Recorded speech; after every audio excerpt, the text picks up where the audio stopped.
വിചാരിച്ചത് തമാശയാവും, അങ്ങനെ ഒരു വാക്ക് ഇങ്ങനെ പറഞ്ഞതാവുന്നു. പക്ഷേ യാഥാർത്ഥ്യമായി. വലിയൊരു പങ്ക് റിപ്പോർട്ട് ചാനലിന് വലിയൊരു പങ്കുണ്ട് അതിന്. വരുന്ന തലമുറയ്ക്ക് ഭയങ്കര ഒരു ഇൻസ്പിറേഷനാണ് അത്. ഒരു Argentina full team world cup കളിക്കുന്ന ടീമിനെ നമ്മളെ ഈ കൊച്ചു കേരളത്തിൽ കൊണ്ടുവരാന്ന് പറഞ്ഞാൽ വലിയൊരു കാര്യമല്ല. ഈ അർജന്റീനയിൽ ഇങ്ങനെ ഈ ദൈവങ്ങൾ ഇങ്ങനെ അവതരിച്ചു കൊണ്ടിരിക്കുമോ എങ്ങനെയാണ്? ദൈവങ്ങളെ നമ്മൾ ഒരെണ്ണുള്ളതെന്ന് ചോദിച്ചപ്പോൾ 2-3 ദൈവങ്ങളായില്ലേ. മറഡോണ പോലെ തന്നെ ഒരു ദൈവമാണ് മെസ്സിയും. അങ്ങനെ മഹാകാഴ്ചയ്ക്കുള്ള സമയ ദൈർഘ്യം കുറഞ്ഞു വരുന്നു. എല്ലാവരും കാത്തിരിക്കുകയാണ് മെസ്സിയെ കാണാൻ, മെസ്സിയുടെ കളി കാണാൻ. നമ്മുടെ എല്ലാം പ്രിയപ്പെട്ട IM വിജയൻ നമ്മോടൊപ്പം ചേരുന്നു. വിജയേട്ടാ, നമ്മൾ ഒരുപാട് കാലമായി ഇങ്ങനെ പറഞ്ഞ് കേട്ട് വരുന്നു. ഇന്ന് അതിൻ്റെ ഏറ്റവും അടുത്തെത്തിയിരിക്കുന്നു. വിജയേട്ടൻ്റെ മനസ്സിലെന്താ? അല്ല, തീർച്ചയായും നല്ല സന്തോഷമുണ്ട്. കാരണം നമ്മൾ കളിയിരുന്ന് കണ്ടിട്ടുള്ളത് മെസ്സിയുടെ കളിയിരുന്ന് വേൾഡ് കപ്പ് കാണാൻ പോകുമ്പോൾ ഗാലറിയിൽ ഇരുന്ന് കളി കണ്ടിട്ടുണ്ട് കുറേ പുറത്ത് പോയിട്ട്. പക്ഷെ നമ്മൾ ഇന്ത്യയിൽ വന്നിട്ട് അത് കേരളത്തിൽ വന്ന് കളി കാണാമെന്ന് പറയുമ്പോൾ പ്രത്യേകിച്ച് അർജൻറ്റീന ടീം ഇപ്പോൾ റീസെൻ്റ്ലി വേൾഡ് കപ്പ് വിൻ ചെയ്ത ടീം ഫുൾ ടീം വരുന്നു. അത് നല്ല ടീമിൻ്റെ കൂടെയാണ് എതിരെ കളിക്കുന്നത്. കാരണം ഓസ്ട്രേലിയ എന്ന് പറഞ്ഞാൽ നോ ഡൗട്ട് ബെസ്റ്റ് ടീമാണ്. കാരണം അവരടുത്ത് 2-1 ജയിച്ചു വേൾഡ് കപ്പ് കളിക്കുമ്പോൾ. അപ്പോൾ തീർച്ചയായും നല്ലൊരു മാച്ചും കാണുകയും ചെയ്യാം, നമുക്ക് മെസ്സിനെ നേരിട്ട് കാണുകയും ചെയ്യാം. കേരളത്തിലുള്ള മെസ്സി ആരാധകർ മാത്രമല്ല, മെസ്സി അർജൻറ്റീന ആരാധകർ മാത്രമല്ല, ബ്രസീലിൻ്റെ ആയാലും ഇംഗ്ലണ്ടിൻ്റെ ആയാലും മറ്റേ റൊണാൾഡോൻ്റെ നെയ്മറിൻ്റെ ഫുട്ബോളിനെ സ്നേഹിക്കുന്ന എല്ലാവർക്കും തീർച്ചയായും. കേരളത്തിൽ അങ്ങനെയാണ്. കേരളത്തിൽ തന്നെ ഫുട്ബോളിനെയാണ് അവർ ഏറ്റവും അധികം സ്നേഹിക്കുന്നത്. അപ്പോൾ എല്ലാവരും വരും. പക്ഷേ ജനങ്ങളെ കൊണ്ട് എവിടെ എങ്ങനെ കൺട്രോൾ ചെയ്യാൻ കഴിയുക എന്നുള്ളതാണ് നമ്മുടെ ഏറ്റവും വലിയ പ്രശ്നം. ഈ നമ്മൾ സത്യത്തിൽ മെസ്സി കേരളത്തിലേക്ക് വരുന്നതൊക്കെ ആദ്യം ഒരു തമാശയായിട്ട്, ഒരു കഥയായിട്ട്, അങ്ങനെ കഥയും തമാശയൊക്കെ മാറി അതിൻ്റെ ഗൗരവത്തിൻ്റെ ഏറ്റവും അടുത്ത് എത്തിച്ചേർന്നിരിക്കുക. സത്യത്തിൽ തുടക്കത്തിൽ വിജയേട്ടൻ പിന്നെ കരുതിയിരുന്നു വരുമെന്ന്? ഇല്ല, തീർച്ചയായിട്ടും നമുക്കതൊന്നും അത്രയധികം എക്സ്പെൻസീവ് അല്ലേ. കാരണം ആദ്യമേ നമുക്ക് അത്രയധികം ഫ്രണ്ട്സുള്ള കാരണം അവർ പറഞ്ഞു കേട്ട് അത്ര എക്സ്പെൻസീവ് ആണ്. പക്ഷെ നമുക്കത് ഉൾക്കൊള്ളാൻ കഴിയാത്ത അത്രയും പൈസയാണ്. അപ്പോൾ അതെങ്ങനെ അത് വരുന്നാലോ. പക്ഷെ നമ്മൾ വിചാരിച്ചത് തമാശയാവും, അങ്ങനെ ഒരു വാക്ക് ഇങ്ങനെ പറഞ്ഞതാവുന്നു. പക്ഷേ ഇപ്പോൾ അത് യാഥാർത്ഥ്യമായി. വലിയൊരു പങ്ക് റിപ്പോർട്ട് ചാനലിന് വലിയൊരു പങ്കുണ്ട് അതിന്, അല്ലേ? തീർച്ചയായും നമ്മളാണ് കൊണ്ടുവരുന്നത്, സർക്കാരിന് നമ്മളത് സപ്പോർട്ട് ചെയ്ത് കൊണ്ടുവരുന്നു. അത് എല്ലാ ഫുട്ബോൾ പ്രേമികൾക്ക് വലിയൊരു സന്തോഷമുള്ള കാര്യമാണ്. പക്ഷെ അതല്ല, എൻ്റെ ഫ്രണ്ട് ഉണ്ട് ഷാനു എന്ന് പറഞ്ഞിട്ട്. അപ്പോൾ അവന് മെസ്സി വരുന്ന UK അപ്പോൾ എന്നെ വിളിച്ചിട്ട് ഒരു 8 ടിക്കറ്റ് ബുക്ക് ചെയ്തിട്ടാണ്. അത് VIP ടിക്കറ്റ്, അതിൻ്റെ വിലയായിട്ട് നമുക്കറിയാം. അപ്പോൾ അത്രയും അങ്ങനത്തെ ആൾക്കാരൊക്കെ വരുന്നുണ്ടെന്ന്, അത്രയും പ്രാന്തമുള്ളവരുണ്ട് മെസ്സിനെയും അത് അർജൻറ്റീന ടീമിനെയും.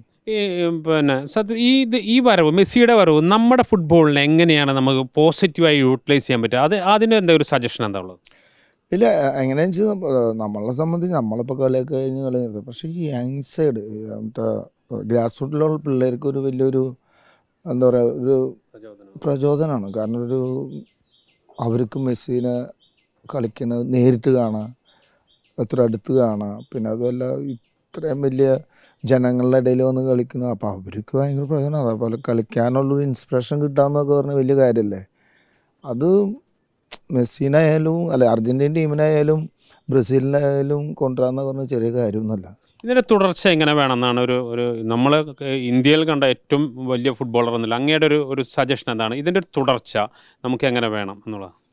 എല്ലാ കൊല്ലം കൊണ്ടുവരാൻ, ഇത് സെവൻസ് നടത്തുന്ന പോലെ എല്ലാ കൊല്ലം കൊണ്ടുവരാൻ പറ്റുന്നില്ല. അല്ല, ഞാൻ പറഞ്ഞത് നമ്മുടെ ഫുട്ബോളിൻ്റെ ഡെവലപ്മെൻറ്റിലേക്ക് എങ്ങനെ കൊണ്ടുവരാൻ പറ്റും? ഫുട്ബോൾ ഡെവലപ്മെൻറ്റിലേക്ക് അങ്ങനെ ഇതൊരു ഇൻസ്പിറേഷനാണ്. അപ്പോൾ ഇപ്പോൾ മറ്റേ ഇന്ത്യൻ ടീമിൽ കളിക്കുന്ന പ്ലേയേഴ്സിനെ പിടിച്ച് നടക്കാൻ നോക്കിയിട്ട് കാര്യമൊന്നുമില്ല, അവരുള്ള കളി തന്നെ കളിക്കുള്ളൂ. പക്ഷെ വളർന്നു വരുന്ന തലമുറയ്ക്ക് ഭയങ്കര ഒരു ഇൻസ്പിറേഷനാണത്.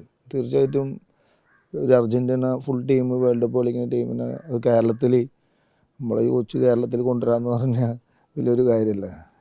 ഈ മറഡോണ വിജയേട്ടൻ ഒന്നിച്ച് ഒരു കൂടിക്കാഴ്ച ഉണ്ടായി. മറഡോണന് പിൻഗാമിയായി അപ്പോൾ മെസ്സി എത്തുന്നു. വിജയേട്ടൻ്റെ ഒരു വലിയ സാന്നിധ്യം അവിടെ ഉണ്ടാവില്ലേ? തീർച്ചയായിട്ടും. നമ്മുടെ റിപ്പോർട്ട് ചാനലും നമ്മുടെ ഗവൺമെൻറ് അല്ലേ, എന്തായാലും നമ്മളവിടെ ഉണ്ടായിരിക്കും. ഒരു ഷെയ്ക്കൻഡ് കൊടുക്കാൻ പറ്റിയാൽ വളരെ സന്തോഷമായിരിക്കും എന്ന് വിചാരിക്കുന്നു. ഈ പുതിയ തലമുറയ്ക്ക് സത്യത്തിൽ മറഡോണയേക്കാൾ കൂടുതൽ ആളുകൾക്ക്, നമ്മുടെ പുതിയ തലമുറ കളിക്കാർക്ക് പോലും അടുത്ത് അറിയാവുന്നതും ആസ്വദിച്ചിട്ടുള്ളതും മെസ്സിയുടെ കളിയായിരിക്കും അല്ലേ? അത് തീർച്ചയായിട്ടും. കാരണം ഇപ്പോഴത്തെ ജനറേഷൻ എന്ന് പറഞ്ഞാൽ മെസ്സിയുടെ കളിയല്ലേ കണ്ടിട്ടുള്ളൂ. ആദ്യത്തെ കളിയൊന്നും ഇപ്പോൾ പെലേരെ കളി നമ്മൾ ഈ മറ്റേ ഇതിലേ കണ്ടിട്ടുള്ളൂ, കാസറ്റ് ഇട്ട് കളി കണ്ടിട്ടുള്ളൂ, നേരിട്ട് കളി കണ്ടിട്ടില്ല.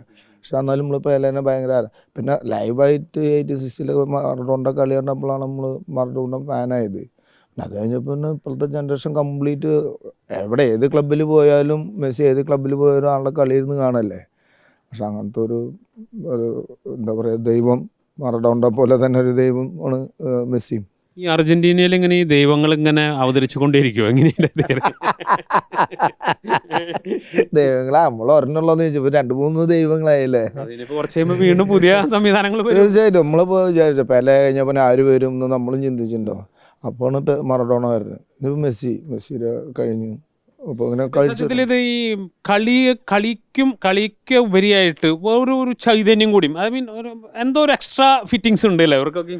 തീർച്ചയായിട്ടും മെസ്സിയുടെ കളി കാണുമ്പോൾ നമുക്ക് നമ്മുടെ ചിത്രേച്ചി പാട്ട് പറഞ്ഞു, ചിത്രേച്ചി ചിരിച്ചിട്ടല്ലേ പാട്ട് പാടുള്ളൂ. ഞാൻ കുറേ ഇൻ്റർവ്യൂവിൽ പറഞ്ഞല്ല. അതേമാതിരിയാണ് മെസ്സിയുടെ ബോൾ കൊണ്ടുപോകണ കാണുമ്പോൾ. പക്ഷെ നമുക്ക് റൊണാൾഡോ കളി ഇഷ്ടമാണ്, പവർ ഗെയിമാണ്. നെയ്മറിൻ്റെ കളിയെല്ലാം ഇഷ്ടമാണ്.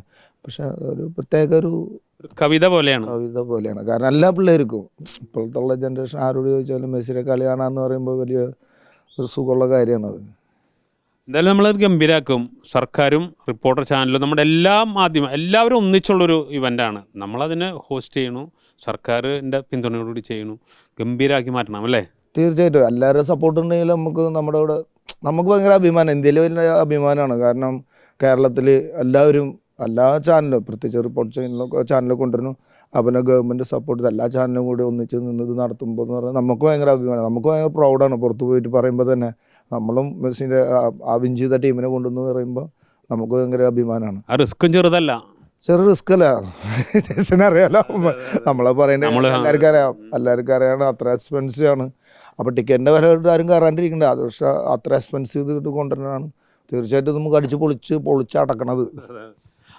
ഒരു സംശയം വേണ്ട, കേരളത്തിലെ വളർന്നു വരുന്ന ഫുട്ബോൾ തലമുറയ്ക്ക് വലിയ പ്രചോദനമാകും എന്ന കാര്യത്തിൽ സംശയമില്ല എന്നാണ് IM വിജയൻ വ്യക്തമാക്കുന്നത്. നമുക്ക് ഏതായാലും ദിവസങ്ങൾ അടുത്തു വരുന്നു, അതിൻ്റെ ഒരുക്കങ്ങളിലേക്ക് അവസാന ഘട്ടത്തിലേക്ക് കടക്കുകയാണ്. നമുക്കൊന്നിച്ച് വലിയ മാമാങ്കമാക്കി മാറ്റാൻ വേണ്ടിയുള്ള ഒരുക്കത്തിൽ IM വിജയനും ഉണ്ടാവുമെന്ന് വിജയേട്ടൻ ഉറപ്പ് നൽകിയിരിക്കുന്നു. Reporter Jaison, reporter Thrissur.